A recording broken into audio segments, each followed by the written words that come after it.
Hello, welcome to a METASIS webinar.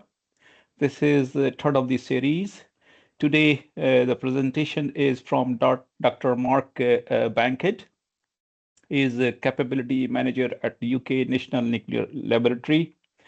Uh, he has experience of 20 more years working in the nuclear sector. He is a technical lead and is involved in waste retrieval, risk mitigation, and safety, plant performance, digital technology, and also some of the fundamentals of chemistry in nuclear context.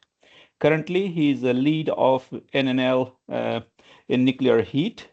He's also a steering board. He sits on the steering board of the National Institute Special Interest Group in Digital and chair of the AI for Nuclear Group. So without any further delay, may I invite Dr. Mark Bankhead to share his screen, please. Thank you.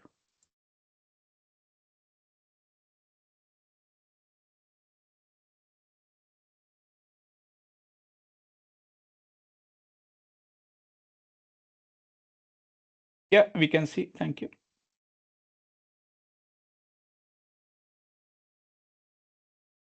You're on mute, Mark. Oh, sorry, hopefully you'll be able to see my slides. I'm just going to turn my camera Yes. off. Hi, everybody. Thank you for attending this webinar this afternoon. As Faisal said, I'm Dr. Mark Bankhead from UKNNL Nuclear Laboratory. Today I'm going to be talking about nuclear cogeneration, or nuclear to X. I'm going to be bringing in some of the topics that Faisal introduced as being my areas of interest: chemistry, digital technology, and also nuclear power as well. A lot of this work was arising from a recently completed program that the UK National Nuclear Laboratory have led, which was on the development of high temperature gas cooled reactors. But I'm also going to bring in some of the other work we've been doing in the last sort of few years around nuclear cogeneration, the benefits from that, and also and what we're doing to work out what the actual opportunity and benefits actually are. So the subtitle for this talk is Developing Capability to Support the Application of Advanced Nucleus to Achieve a Low Carbon Energy Transition. I'll be talking about some of the technology we're developing, and I'll also mention some of the people that we've been developing as well, because I think that's particularly important when we're talking about the future of nuclear, is to think about what the skills pipeline is. So, and without further ado, let's get on with it then. So what is the potential role for AMR industrial decarbonisation? Well, first of all, I'll explain what an AMR is, Advanced Modular Reactor. So the UK is unique in the world, is that we've sort of partitioned off the idea of advanced nuclear into two categories. The first is what we call small modular reactors, and that's essentially using the technology of well, really, it's the technology of the 1940s, actually, the pressurized water-cooled reactors, of which there are many hundreds operating around the world today. But the small and modularity aspect of those is to basically develop smaller reactors that can be deployed more readily to support aspects such as decarbonisation. And then what we call advanced modular reactors. These are using technologies that was developed from the 1950s, 1960s, 1970s. Coincidentally, many of the actual concepts that we're working on today around the world actually begun life during an oil crisis, of which there is one going on at the moment. Interestingly, how history keeps repeating itself. However, we actually started looking at these reactors several years before, and that was through another crisis, which is the climate crisis. And the idea of being, how do we remove carbon dioxide emissions from the world economy? And this is our vision, really, for the use of nuclear power in that application. Is if you look on the left-hand side of this diagram, nuclear power uniquely provides access to low carbon electricity and heat, and at scale. So there's no other technology that does all three. You've got renewables that can provide low carbon electricity, but they can't so easily do heat at scale, even with solar. You've got other technologies such as carbon capture, etc., which can be brought into, using fossil fuels again, but they don't necessarily meet some of the other factors that nuclear power does as well, is that around sustainability and flexibility of deployment. So we've been looking at advanced modular reactors. The footprint of an advanced modular reactor would probably be equivalent to one large wind turbine, maybe two stuck together, but you wouldn't put them too close together, wind turbines, to be honest. It will provide 250 megawatts of heat output, something like that, from a single core. That heat can be used to generate electricity at around 40–50% efficiency, depending on the thermodynamic cycle you deploy. But it will generate heat at 100% efficiency, or near to 100% efficiency, depending on the heat exchange system. And what we're envisaging with the nuclear power in these contexts, and what's been looked at around the world, is the idea, well, what does an integrated system look like where you're using this heat and electricity? So you're taking the, using the electricity to power everything from pumps for chemical processes, through to electrolyzers for making clean hydrogen, for example. But then you can also take that heat off and use that to drive chemical processes as well, such as synthetic hydrocarbon production, ammonia production, use the heat in district heating, etc., etc., etc. And you can see on the right-hand side, this is where the demand is going to come from, is that it's not just about providing low-carbon electricity, the decarbonisation, it's also decarbonising all these other sectors too. And several of them are depending on chemicals. And where we're going to get this from if we're going to remove our dependence from burning fossil fuels. And this is one model which we're working on. So just to expand on some of those advantages I talked about, is that a high temperature gas cooled reactor, which is just one of these advanced modular reactor technologies that are being considered for deployment. There's also a lot of work ongoing on molten salt reactors. Also a lot of work going on metal cooled reactors, for example, for various different deployments as well. But this we're going to be talking about the high temperature gas cooled reactor, which is probably as you would imagine it to be. It's a nuclear reactor where you have solid fuel and the primary coolant circuit is an inert gas. In this case, it's helium. So with a HTGR of the type we were looking at in these concept studies that this work is largely derived from, you're getting 250 megawatts of thermal energy. From that, you could generate more than 50 kilothousand tons of hydrogen per year, which is quite a lot of power.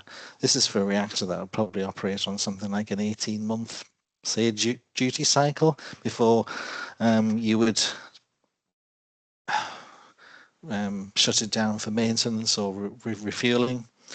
It can provide high-grade heat above 750 degrees C, opening up the opportunity for new processes where you're not so constrained by the thermal envelope of what you want to operate, such as very, very high temperature electrolysis.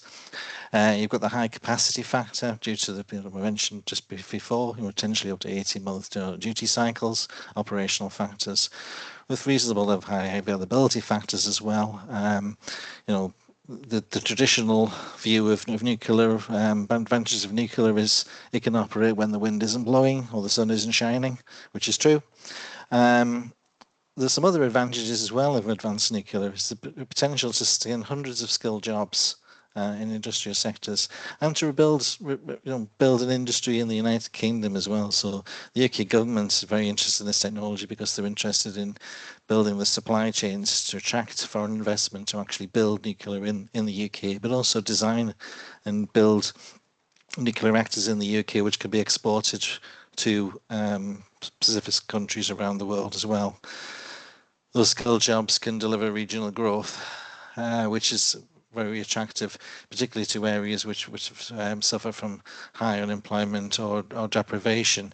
It's no coincidence that nuclear power is the most popular in regions of the UK where they've suffered industrial decline over the last sort of 40, 50 years. Also, it's no surprise that the public acceptance of nuclear in those areas is far greater than in other areas as well. Low emissions and industrial scale deployment, alternative to natural gas turbines, potential to use the nuclear heat, electricity, and also derived products, primary derived products such as hydrogen to manufacture products such as alternative liquid fuels, other fine chemicals, for example, etc. So it's quite an attractive prospect. So what is nuclear to X specifically then? Well, X is basically everything that was on my first slide on the right hand side of the diagram. It's basically anything of any product that is interesting, and it's an important consideration to make when as I mentioned, I'm just going to reinforce this really, is in my slides, is we're not just replacing electricity, we're replacing chemicals too. And how the world economy works around oil, which is so disrupted at the moment due to the war in Iran, is that we're using that energy not just to power aeroplanes, ships and everything else, we're using it to make chemicals too, and also some of those are fine chemicals and other products, and the whole thing is integrated system. So it's really important to consider how those actual integrations will actually work. And this is a slightly more expanded upon concept diagram for how that might actually work in practice. So we have a nuclear power plant, which its primary function is to drive our electrolyzer producing hydrogen. It's doing that at around sort of 40 to 50% efficiency. I'll get into the details of that for later on in the slide when we talk about some of the modeling we're doing. You could use that hydrogen to run the Haber process to manufacture ammonia. Ammonia, which is essentially a fuel stock, but it's also the substance that keeps everybody on the planet alive because it's a primary fertilizer used in agriculture. You could be looking at either using carbon capture. There are some thermal processes that exist here as well. This is where we're getting heat coming from the reactor. So the idea being you can tap off a proportion of the heat that isn't being used to generate electricity to power these processes, or to top up these processes to enable them to function efficiently. Very similar to where a combined cycle gas turbine is deployed in a chemical refinery today. In fact, identical. You could use that, for example, with pyrolysis, so different technology slightly. We're using everything from domestic waste to crops to produce syngas, use something like reverse water gas shift, or there's other direct pyrolysis processes as well for manufacturing hydrocarbon products to get your syngas, Fischer-Tropsch reaction, getting Fischer-Tropsch waxes, hydrocracker, distillation fuels, etc., etc., recycled. Now, the important thing here is that interconnectivity between these different processes. And this is really important. For this system to work with nuclear, it has to work pretty much the way a refinery does today. It has to be integrated, you have to use the heat efficiently, you have to use electricity efficiently, it has to be sized appropriately, and it has to keep the plant operating and making money. These are really important considerations. So what's going to be important here is actually understanding the various different efficiencies at each step in the process. And as we refine this idea, as we switch out, say, the reverse water gas shift process for another process that we're considering deployment as part of net zero, how does this system function in that environment? How much heat does that need? How much heat does that produce? How do we use this effectively? So you can start to see how this actual model gets really complicated, because you've got, as I said, the slides here, you've got both endothermic processes which require heat for the nuclear reactor. We've got exothermic processes as well that must generate heat that must be recycled. So this is going to get pretty complicated, basically. That's the whole point of this slide, to show that even for this very simple diagram, actually what's underneath this is really complicated. And it's no great surprise that if we're going to actually go through and do the concept design through to the detailed design of these future plants, we need to do some modelling. And that's basically what led us into this program, is how do we develop the skills and capability to model systems like this so we can assess the various different options for deployment and work out what we should build and what we shouldn't build. So let's get us on to the first detail part of my presentation today, which is the heat exchange system digital twin. How can modeling help? So we start with the idea of, first of all, of what is a digital twin. So a digital twin is a digital replica of a real system. So in this case, we haven't got a real system, but we can start to think about what that real system would look like and start to basically develop what some people call a digital shadow or whatever it is. The semantics doesn't really matter at the end of the day. But we can start to develop in silico what this feature facility would look like. And a good starting point for the development of any digital technology model or digital twin or anything like that is to sort of break down in terms of the requirements about what this would actually need to do. And we used in this project the sort of ideas you would develop from the software industry, where we start with developing epics, user stories, features, and tasks to break it down into its individual components. And then we took that as far as we could within the project scope and definition, and that's what I'll be talking about today. So if you look at, first of all, our epics, so what are our key questions we need to address here? That's basically what these mean. So we need to optimize the heat exchange system manifold, so by understanding the impact of the demand on the design. So how we design the heat exchange system has to look at the various different demands of the different processes that we might want to couple into it. The unique selling point for these reactors is going to be the production of hydrogen or derived products. So I haven't talked a lot about the specifics of, or talked very much about the specifics of this reactor. It's very compact, produces a lot of power for its size. It's very, very safe, but it's also very, very expensive compared to these small modular reactors that we're also looking at deployment in the area. The key differentiator is the fuel. So we need to think very much about what the key selling what's the key selling point for these advanced technologies, and we think that the key selling point is hydrogen, and we'll show about that in later slides basically. So this is a reactor that can be deployed flexibly because it's inherently safe. It produces a lot of heat, a lot of electricity, and you can use both that heat and electricity to produce potentially very large amounts of hydrogen. And then another aspect of another key sort of challenge that we've identified here is that we need this digital twin to enable the exploration of deployment scenarios to optimize the deployment and design of these systems. So we're envisaging this technology and these skills as being something that we would develop during the prototype stage, during detailed design, and then construction and operation.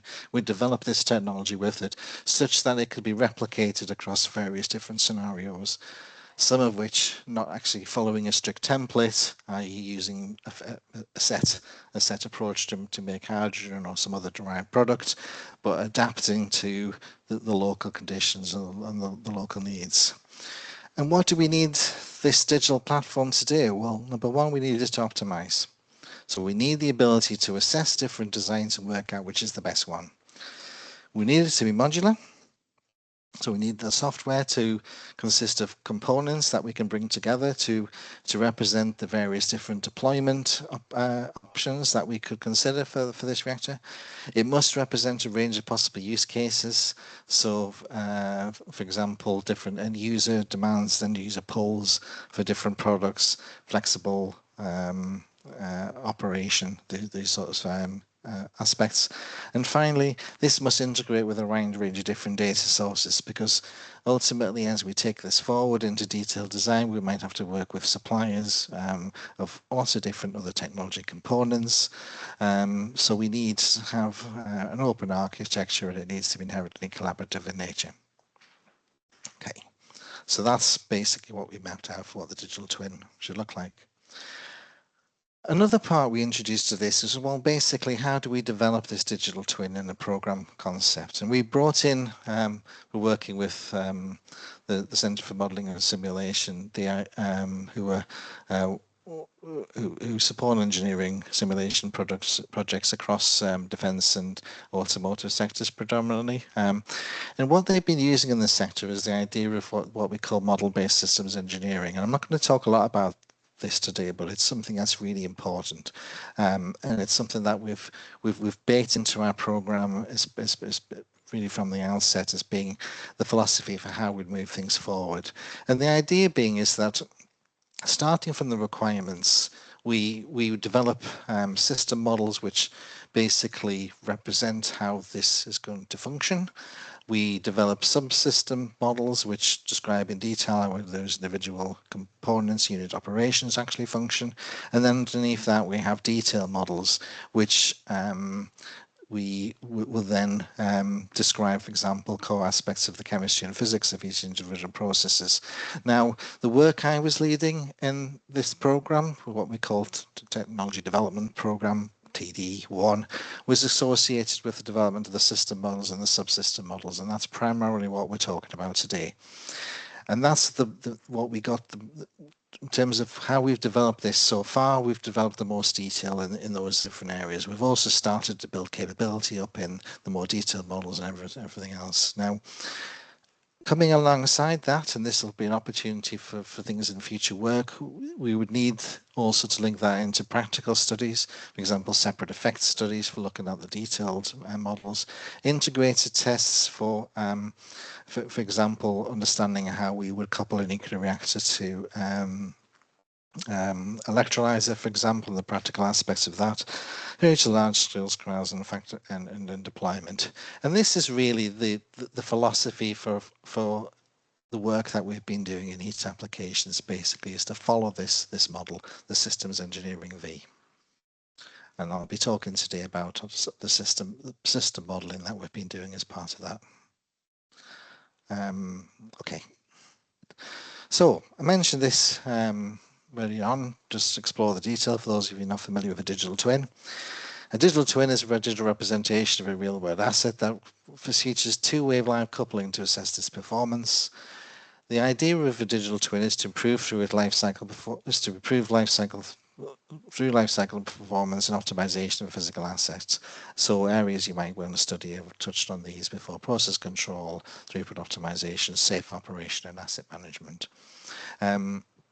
So really, what we're doing with those requirements is we're taking this into developing a prototype digital twin for what would be a future demonstrator facility. If I just skip back to my previous slide here, it's aiming at developing the components on the left-hand side at the bottom through to being able to do integrated tests and eventually large-scale trials ahead of a future deployment. And that's what we're aiming to do. So I'll skip back again. So we're developing a prototype digital models that could form the digital twin of the future and the individual components. And on the right-hand side, I've showed those in concept. So the key components are these. We've got a nuclear power plant model. In this case, we're developing it from a high temperature gas-cooled reactor, but it could also swap that out for any other type of reactor you're interested in potentially as well. That's the modularity aspect. It's very important. We've got the secondary circuit and manifold. This is absolutely crucial to the operation of this system of systems and the system engineering concept or future facility.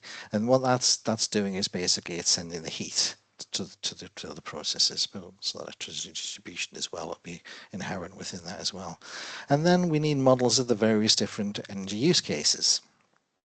From chemical plants, electrolyzers for producing hydrogen, ammonia, etc., etc. And we need to develop capability to do optimization.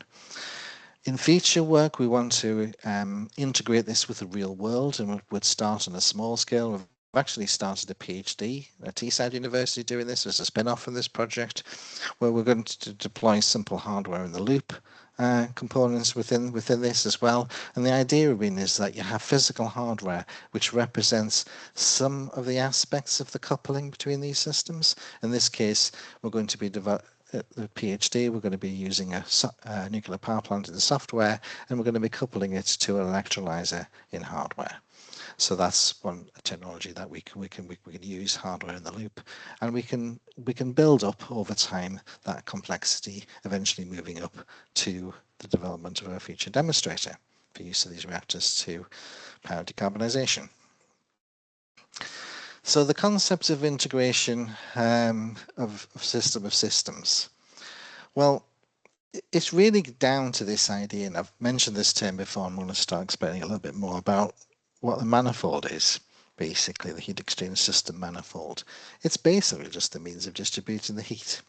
So it's a series of heat exchangers, interconnected and valves, diverters, etc., different technologies that can either recycle recycle heat aspects in the turbine system, or could be tapped off earlier on in the nuclear reactor, primary circuit, for example, and sent to where it's needed to produce power to drive the process. For example, diverting high temperature heat from the reactor to the turbine to make electricity.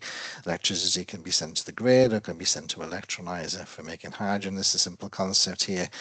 But also the idea being we could then take off from the heat exchanger both a high temperature feed and also a low temperature feed to basically power a high temperature steam electrolyzer for making hydrogen efficiently. And I'll talk a bit about the modeling that we've been doing to develop that. And the whole thing needs to be smart. That's ultimately the way we want to do, and this is where the optimization aspect comes in, and also where ultimately eventually the control system will come in as well, is that this all has to work seamlessly and integrated. For example, if there's a loss in the requirement for temperature at one part of this process, the system needs to adapt, because that could be could have implications on the safety system. So even though high temperature gas cooled reactors are designed to be inherently safe, you don't want uncontrolled shutdowns. You want to be able to isolate systems. You want to be able to divert heat elsewhere if there's a sudden loss in demand from, say, a customer who's been tapping off, say, at 5, 10, maybe even 20% of the total energy of the reactor. It needs to go somewhere.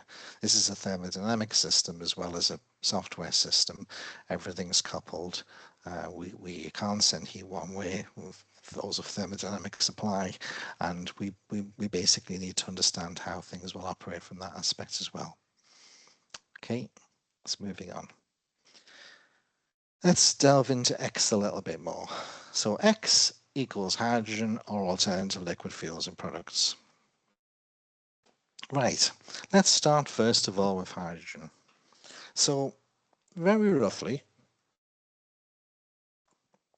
there are three key families of technologies that you could use with nuclear power to generate hydrogen effectively. These are they. First of all, we've got low temperature electrolysis, what I've called low temperature electrolysis. This would be, for example, alkaline electrolyzers, maybe even today PEM electrolyzer technologies, operating temperatures below 100 degrees C typically, are being developed now, driven by excessive renewable energy from wind and solar, to start to introduce hydrogen into the decarbonisation energy system, basically. These technologies could basically be used for a nuclear reactor today. They just take electricity. They could take grid electricity from a nuclear reactor, or they could have a direct coupling that could be deployed without too much of a problem. Then we talk about high temperature electrolysis, high temperature steam electrolysis. So this is where you've got both a thermoelectric process that utilizes both the reactor heat and electricity. And I'll explain a little bit more about why this works so well in the next few slides. It can utilize low-grade heat from nuclear electricity to vaporize, for example, the feed water, or it could potentially even use high-grade heat to preheat the electrolyzer stack to improve efficiencies as well. There are potential advantages when coupled to advanced modular reactor designs, higher efficiencies. and part of the work that we'll be talking about today, we've been exploring what those could actually be. And then the final technology stack which we're investigating are thermomechanical cycles, and this is where we're foregoing the use of generational electricity completely, or we're tapping off the heat early on in the cycle to use it directly, where we use heat to basically split water chemically. There's various different technologies that have been developed on there, starting from the late 1960s approximately. We had the iodine sulfur cycle, which basically is quite a complicated reaction involving an autocatalytic cycle, the copper chlorine cycle as well. Fundamentally, these are all reactions where you've got H2O going to H2 plus O, basically, in thermodynamic terms, but via an autocatalytic intermediates, basically, and driven by heat. Theoretically, there's sound approaches to a certain extent, but with large technical challenges to overcome, not least the sort of complexity, the phase equilibrium, and all sorts of other aspects. There's been very little work done on those in the UK. There's some work around the world on iodine sulfur and other cycles, but unlikely to make impact on the short term, and maybe that some aspects of these technologies are actually technical dead ends that can't be overcome directly. And as a result, it's very difficult to determine the potential of nuclear derived energy due to the low TRL. So definitely something that warrants further investigation, but not something that we wanted to look at within this program. So as a result of this, we basically focus most of our work on the middle block, which is high temperature electrolysis. Okay. So how do we start building a model for that? Well, we need to start first of all with the secondary circuit, the reactor system side of things. And this gives you an idea, concepts. We'll show you some more detailed models a bit later on of a simple thermodynamic cycle for a high temperature gas-cooled reactor. So here we have high temperature gas-cooled reactor where it's primary coolant is helium. There's probably a heat exchanger to nitrogen or to air, for example, probably nitrogen, I would have thought. In the secondary circuit, that's done for safety reasons, to basically isolate the reactor primary coolant from the heat applications area, because we're going to be sending this heat to lots of different applications to prevent radioactive contamination leaking from one system, from the reactor system to the other. It also improves recyclability of helium, which is quite an expensive product to be used on an industrial scale. That secondary circuit, you've got another heat exchanger potentially providing temperatures of maybe up to 800 degrees. If the reactor primary coolant is operating at 900, that's probably achievable. That could be used for thermochemical hydrogen production, or could be used for very high temperature steam electrolysis. You've got turbine system for producing electricity, which is ultimately driving these processes. You could be looking at both Rankine cycle, but also Brayton cycle as well. I'll talk a bit about combined cycle modeling later on. And then you've got a low temperature output, which is actually coming off the back end of that turbine cycle. So normally that would be considered to be spare heat or waste heat.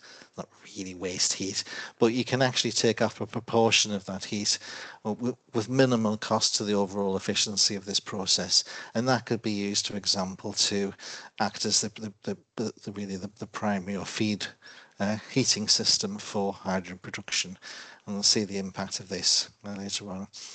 And we're basically working on developing what we call system models of all these different components and linking them together. And ultimately, we'll be moving towards eventually validating these against physics-based simulations, as I described for model-based system engineering. So we've actually looked at a large number of options. And this is a simple diagram illustrating the three core ones we've sort of settled on as the ones that are looking most promising at this point in time. And we'll talk about these in some details and what the potential advantages and disadvantages of them are. So the first one is, I mentioned pressurized water reactors, small modular reactors, is to simply look at a case, well, This is useful from a point of view of seeing what the benefits of high temperature reactors and advanced modular reactors are. What does that look like? Well, it's very simple. You've got a reactor core, primary coolant is water, that's driving a steam generator, that's driving a steam turbine Rankine cycle, producing electricity, cooling, you've got recycle heat going back to the system. Outlet temperatures around 300 degrees, return temperatures around 290. Okay. You're taking all the useful work out of that heat in the steam turbine to produce electricity of around 35 to maybe 40%, but probably a bit lower than that efficiency. Next one, open cycle high temperature gas cooled reactor. This is where you've got a combined cycle. So you've got your primary cycle, 900 degrees C, not shown, intermediate heat exchanger, going to an open breaking cycle. So that's an air breathing gas turbine in effect. That's generating electricity. The excess heat from that process is driving a steam generator around 580 degrees C. That's driving a Rankine cycle. Then you've got cooling and you've got recycle going back through the Brayton cycle back to the reactor core, keeping the core temperature.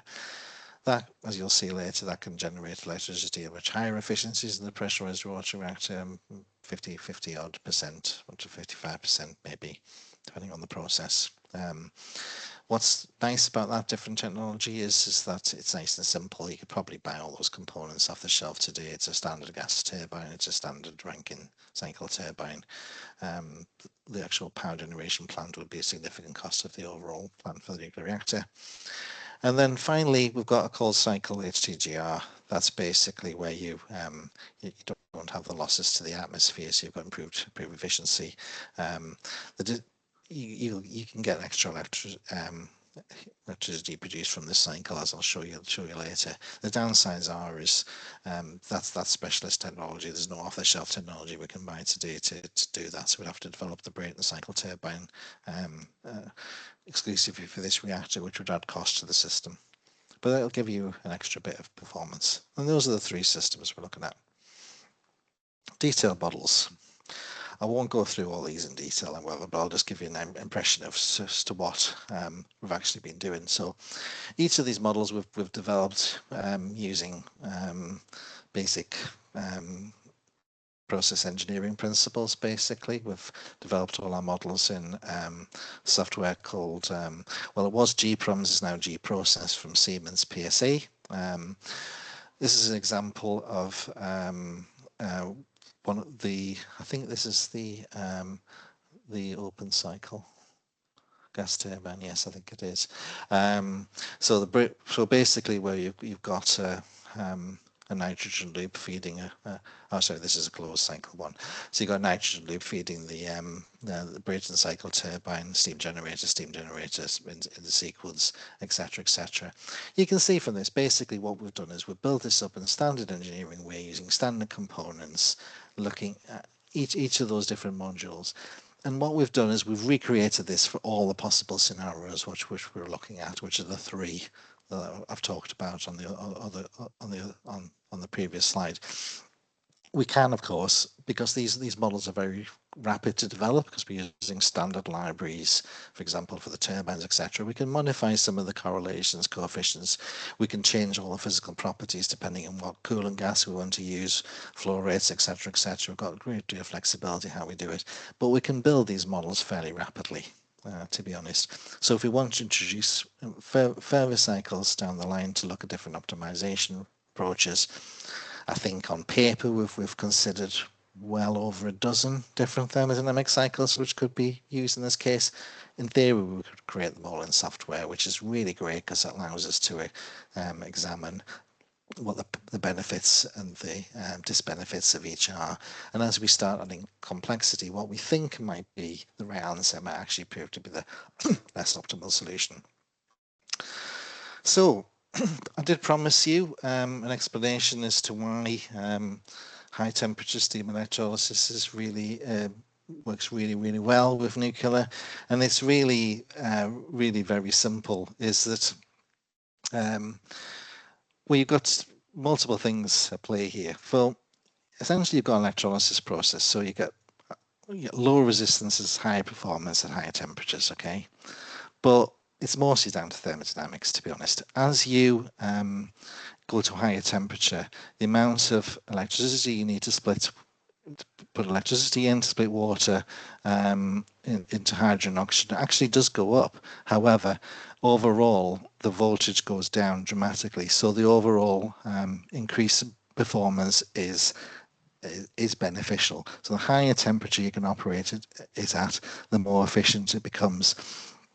Materials challenges come into this at some point as well, so you wouldn't want to push too high temperatures because you'll start getting degradation of your systems and everything else. But basically you can operate with nuclear power at a high temperature steam electrolyzer at between around 600 550 up to maybe up to 800. That'll be pushing it a little bit, probably over 700, probably more likely, degrees C, with between 30 to 50% increase in efficiency over a low temperature electrolyzer.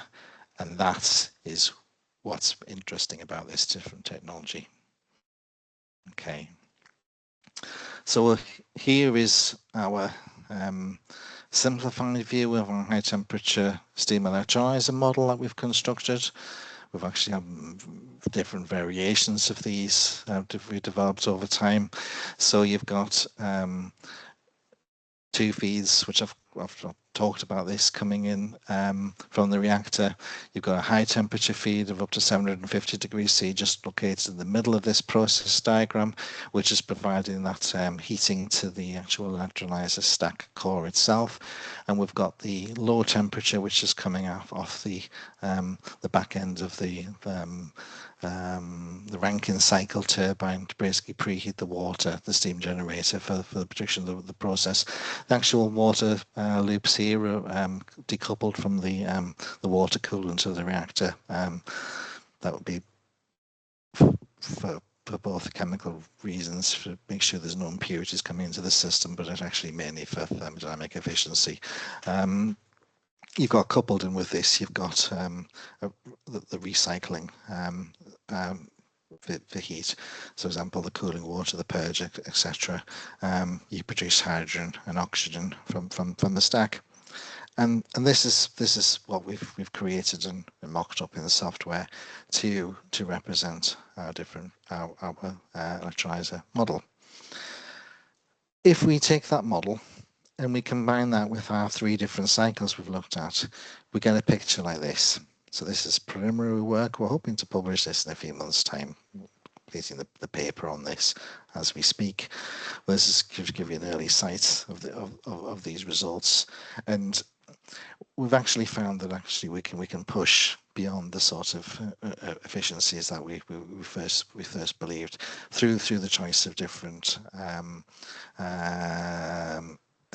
thermodynamic cycles, but also depending where we actually take the heat from.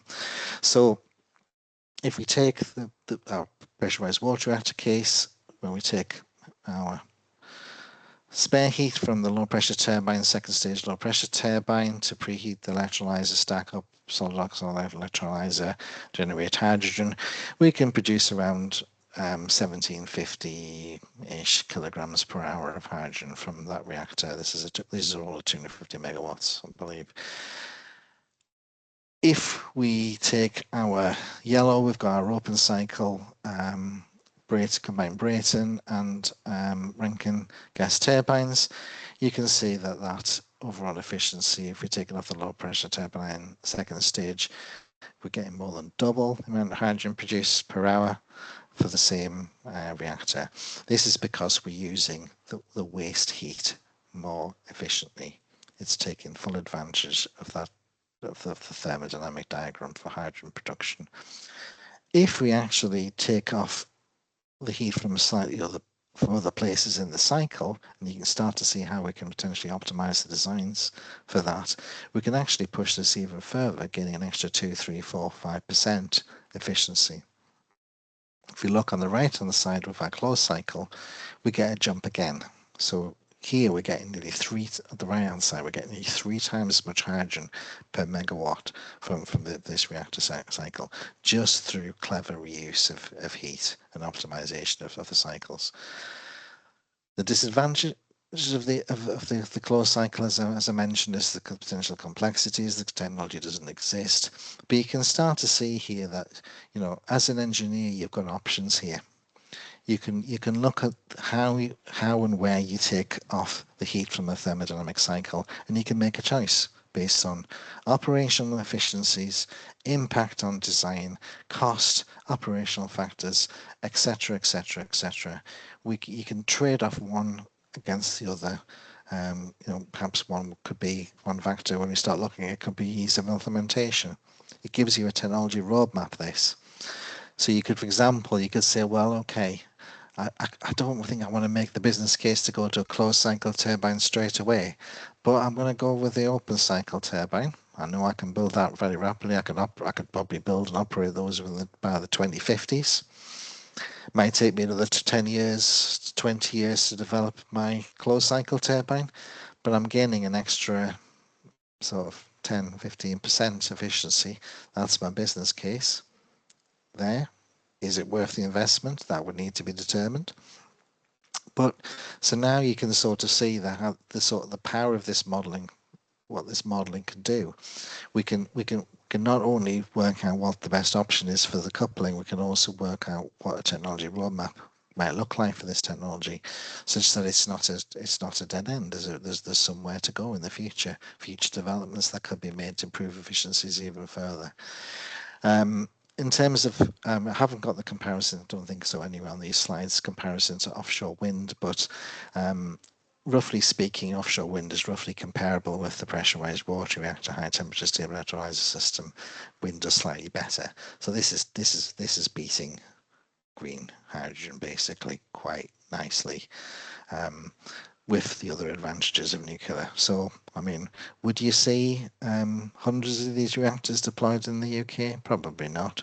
But in key situations where you want maximum capacity in a particular location, close to example to other chemical facilities, we're using this hydrogen for something else, where you've got the demands from the local economy for jobs, investment, skills, etc. You know, this is starting to look like potentially an interesting opportunity for the government and future investors to sort of develop this technology. And this is why this modelling and this work is so important to sort of drive that forward. So I've talked about hydrogen. What about alternative liquid fuels? Well, I introduced this a bit earlier in the talk, and you're probably not surprised to hear we've basically done the same thing with alternative liquid fuels as we've done with hydrogen, basically. So here's your simple diagram again of how would you build a nuclear reactor plant to make sustainable aviation fuel. Okay, so first of all, you've got a high temperature reactor producing heat, electricity. You might be using the heat of power pyrolysis, the thermal process for producing carbon dioxide. You might be using direct air capture, which needs heat electricity. It's probably a low tier technology, but it's possible. You've got electrolysis, what we've talked about previously, producing hydrogen. Over that's driving Fischer-Tropsch synthesis. You go from Fischer-Tropsch. There's already established route for SAF production that way, which is broadly accepted for blend. At the moment, it's blended. You can produce sustainable aviation fuel, and you can distribute it. You can also think about, well, what's also going to be important is the recycling of that heat. So you haven't just got heat coming from the nuclear reactor, you've got heat coming back off the Fischer-Tropsch synthesis and how that combines within, for example, direct air capture to power the process. So this is it in a concept form, okay? This is the sort of level of integration that we want to develop. And I haven't shown that this within these slides, but we've gone away and we've built a process flow sheet which represents this basically. So it uses all the same components as you've seen from the hydrogen case and the reactor case, etc., etc. This has got many more stages in it because it's much more complicated. And we can carry on, and I'll show you how far we've got. So these are the models we've built to date. And I've coloured them in based on the maturity. So, for example, we've got pretty mature for now anyway. core model, secondary circuit model, steam turbines for producing electricity. Now got Brayton and Rankine cycles all working, quite happy with them. Our SOAC model is very mature, advanced stage. We've actually started to bring in data from manufacturers now to benchmark that against real-world electrolyzer performance to improve the efficiency of that. And we've just for counterfactuals, we've got alkaline electrolysis models and PEM models as well. We've also developed thermodynamic thermochemical cycles for iodine, sulfate, and also copper chlorine as well, which are not so mature because there are critical knowledge gaps in those in the technology, which means that our models are a bit inaccurate for comparisons with the other technologies at the moment. And we've now built mature models of direct air capture by both thermal process. We've got a reverse. We've also got a pyrolysis model for producing CO2 from biomass, which I haven't shown on this diagram. We've also got a reverse water gas shifts and gas production model, and also a Fischer-Tropsch synthesis model for sustainable aviation fuel. And finally, I haven't talked about this as well, we've also built a very simple district heat model, which shows how we could potentially tap off sort of heat around sort of below 100 degrees C and send it maybe potentially hundreds of miles around the world. There's actually plants operating around the world which are sending heat. I think it's maybe 150 to 200 kilometers, the maximum distance from a nuclear reactor today. But that's doable with efficiencies. You lose a bit of efficiency due to pumping, but thermal losses can be minimized with good insulation, so it works. So we could see potentially the move to district heating, using even more of that heat, which again would have even more benefits to the nuclear economic case by reusing more of that waste heat. And that's basically what we've developed. So conclusions. Well, we've made good progress towards the development of a digital twin. And this is a picture, sorry, to everybody who's on the call. I work with AI in nuclear, so I had to use AI to develop this, but actually I think it's done quite a good job. So on the right hand side there, we've built all our components, the key components of the model. We've shown we can couple them together in different ways. We've shown that we can investigate which ones of those are the most efficient operations that we could take through, for example, into further concept design through detailed design to potential development of a facility. What we need is on the left-hand side now. We need some practical examples, perhaps starting off with those integrated tests like I've talked about, to look at these individual components and start building up to eventually we'll be able to build a prototype of this system. And that's really me done. I'd just like to thank you for listening today. I'll just end with a quick note. Thank you. Just to know for people, if you're interested in this area, or you're perhaps even doing your own research in this area, myself and Professor Kumar Pachagola from Teesside University, we're guest editing a special edition of the journal Energies and New Advances in Application of Nuclear Energy. If you've got some work that you'd like to publish in the areas which I've talked about today, please get in touch and we'll be delighted to work with you on that. And thank you for your time and for any remaining time I've got left. Any questions? Thank you very much, Mark. That was very insightful. A lot of things to learn from your presentation. So there are a few questions on the screen. Maybe we go one by one. So the first one is from Dr. Venkateshan Krishnan. So he's asking, I'm guessing you will be using pinch technology and heat exchanger networking solution for optimizing heat exchange systems. Yeah, that's what we've been doing basically. Yeah, absolutely. It's absolutely going to be fundamental to making the case for these new applications in nuclear energy.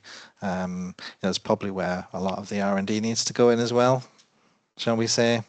So probably not a great surprise for chemical engineer who's worked in oil and gas, to be honest, because we've been doing it for a while. But there we go. That's what we need to do. Absolutely. Thank you. The other question from Mubarak, asking that green version, does the output correlate with the design cost at the end? Yes. However, cost, I've got a problem with cost because really, it almost gets into a philosophical debate really. Net zero sustainability is not about cost really, it's about achieving a set goal. That ultimately other aspects will determine whether something is economic or not. And to be honest, with our understanding of both the technology, and this is not just nuclear mine, this applies to green equally, I would say, more specifically the market, because this is more important than cost, is what the price is going to be, means that, to be honest, you can introduce cost into these models and you can make your answer to fit your story that you want it to make. To be honest, we've tried that. We find we haven't got at the moment a robust way of comparing different technologies on a purely cost basis. What we can do is we can look at the engineering designs and say what will work and what can't work. From then we can make an informed judgment as to what we think is going to be the most economic, and we can take those further forward. At some point we'll be able to bring cost into these equations in a reliable way to actually do that, but we're not there yet, basically. Thank you. The other question from Victoria is in terms of MBAC, you mentioned that what is implementation of the system model, software Modelica or any code? Yeah, I would say we've just been using, I think I probably mentioned after your question, Victoria, we've been using PSE's GPROMS or GProcess software, which is just as the same as Modelica. We're familiar with Modelica. There's actually a couple of international programs around the world, in the US and Europe, where they're actually doing very similar work to we're doing, and they've used Modelica-based framework for this. But to be honest, it's pick your poison. Use any tool you want. We're familiar with PSE, so we use PSE. You can also do this in Aspen technology. It's just as good, but yeah, they all work well. Thank you. The next question from Venkatesh again. Maybe you can look into it. Is more our observation. Yeah, materials, but I'm a chemist, I'm afraid, Krishnan. I'm more concerned about the phase equilibrium than the materials aspect of sulfur iodine. To be honest, the fact that you've got some very complicated behaviors going on, and the phase diagram is not understood for these processes, which means that your swing in efficiency is all over the bloody place. So huge challenges around sulfur iodine. Materials will be one of them, which will have to be optimized for these processes. I didn't talk about the results that we've gained from those models today. I can describe them. It's either the best technology or the worst, depending on what you assume the efficiency is. So it's not very helpful, is it, knowing that? I mean, we'd like, if we can make it, perhaps underpin some of those assumptions, it could be the best. And that could be really interesting. But low TRL needs to be done in university space. That a lot of work to do. Okay. Thank you. There's another question: is temperature range between 800 to 850 for SOC? I think it would be. I think that those temperatures are too high. To be honest, I think it's more likely would operate below that temperature. To be honest, for various aspects, it's not just the reactor can operate at higher temperatures, but at the moment there's no easy safety case for operating at 900, which means you probably operate the reactor between 750 to 800 maybe maximum, which means that you're probably going to operate this around 700 to 750. Thank you. And one more question from Venkatesh. how is direct CO2 coal electrolysis shaping up now? Locked works we've not we're aware there's lots of new technologies coming along. We've not looked at modelling those yet. The same principles I've talked about apply. It's going to be a question of what's the power demand, what's the heat requirement, and looking at the heat outputs and the inputs and seeing how those integrate with these different technologies. So yeah, coal electrolysis is quite interesting because potentially we could start to use basically do the same thing for Fischer-Tropsch as well offshore, and we potentially could do for hydrogen production using the heat. It might get a bit more complicated, but yeah, so it could be a better option. Yeah, we need to look at it. That's wonderful. I think we don't have any more question, but I think we are at the top of the hour anyway. One announcement, we are organizing next webinar, which is on 12th of May. I will send you the registration link in few days, but here are some of the details for next one. And also, if you want to browse a previous webinar, which is available through this link on YouTube. Right, so if there is no more question, then we can close this session. And thank you very much again participating in this event. And also to Mark, thank you very much for your presentation. Thank you, everyone. Enjoy your day. Thank you. Take care.